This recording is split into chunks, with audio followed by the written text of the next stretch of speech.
Hello and welcome to another night of shadow work and gratitude. Tonight we're going to kind of go a little off course of how we've been, talking about working with our shadow self, realizing it's more of a help than a hindrance, and also how gratitude can be found legit everywhere. And in both those cases, we've been using our handy dandy tarot cards to work on those ideas and progress a little further. Tonight, we're going to do something a little different. We're actually going to do what I like to call a tarot candle ritual, where we're going to thank our shadow self and start to build trust in ourselves.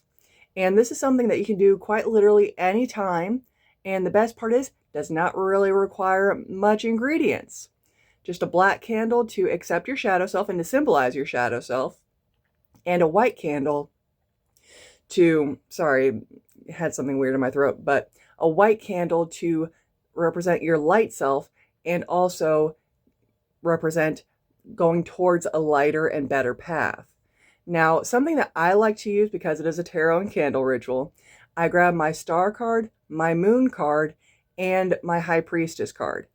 Now, those can be used either if you have a tarot deck and actually with the ritual, or you can even just Google the images and find a tarot style that you love best, print them out and have them with it. And we will be doing a quick little chant to go with it so that you really start really accepting those energies. Sorry, I lost my train of thought there. It's been a day. But we're also going to be doing a chant to release those energies and start moving forward with those energies of thanking our shadow self and being able to look forward and trusting ourselves to make good decisions, because we've been working with our shadow self and we've been making those steps to try and make things that much better so that we can be absolutely awesome, level up, be great. You know what I'm talking about. So without further ado, let me get us set up real quick and we will get started. All right, so this is how I would set it up. The cards can be in any pattern that you feel best with. Same with the candles.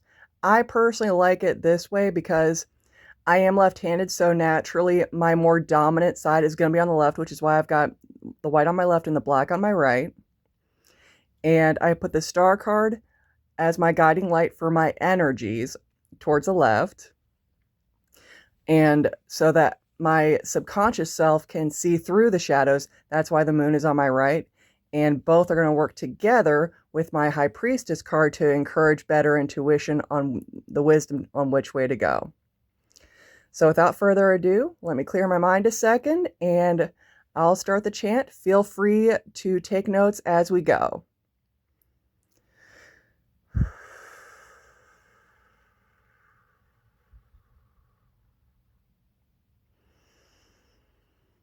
I thank my shadow for lessons learned and release the parts that hold on my path. I invoke the wisdom of the moon, star, and high priestess so I may gain trust, wisdom gained. I thank my shadow for lessons learned and release that parts hold on my path. I invoke the wisdom of the moon, star, and high priestess so I may trust, wisdom gained.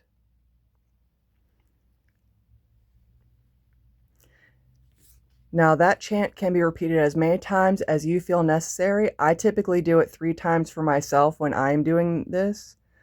But again, any ritual is what feels best to you and what goes best with not only your path, but your intention. Now, let's turn this camera back around. As far as the candles, I personally just blow them out because I feel like the breath is just as blessed as anything else.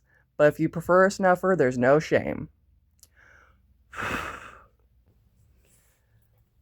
Now that was the quick and dirty version that I like to use when I'm trying to release shadow portions of myself and gain more trust in my own ability to know that I've learned the lessons and that I'm ready to move forward. And that can be as detailed or as simple as we just made it as you would like. If you would like to add a little extra, like some stones, I definitely recommend some amethyst for clear thought and to boost that third eye chakra, because remembering our lessons isn't just,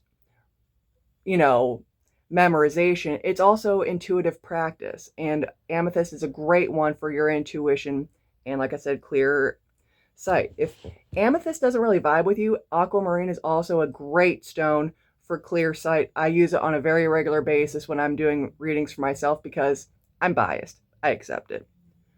Another good stone is obsidian for grounding. And the last stone that I don't like to really recommend too much is actually clear quartz. The only reason why I don't like to recommend it too much is because you really can use it as a substitute for other stones, but I found that in my case, more often than not, clear quartz is an amplifier more than anything else, because every time I try and use it as a substitute, it flops. It really does. But if you need an amplifier for whatever reason, clear quartz is excellent.